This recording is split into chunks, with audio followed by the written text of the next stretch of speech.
Before ako nag-front row, ahente ako ng kotse. So, empleyado rin ako. Nagbebenta ako ng mga sasakyan from Mitsubishi Diamond Motors. So, yung trabaho na ganun, actually, mahirap din eh.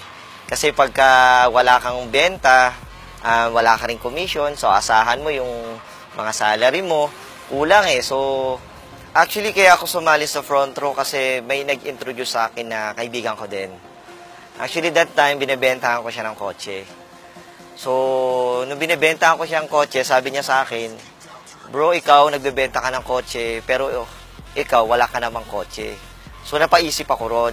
Natuwa ako kasi blessing talaga yung binigay sa akin ng front row. Nakabili po ako ng mga sasakyan. And then, ang pinaka-importante, ang pinaka-mahalaga po sa akin na nangyari dito sa front row is, nung nagkaroon po ako ng pamilya, may asawa at anak na po ako ngayon, lahat nung pangangailangan nila nabibigay ko. Without you front row, wala po ako ngayon dito. And salamat din, God, sinuportahan mo ako rito sa lahat na nangyari sa buhay ko. Ako po si Emil, and I'm forever front row.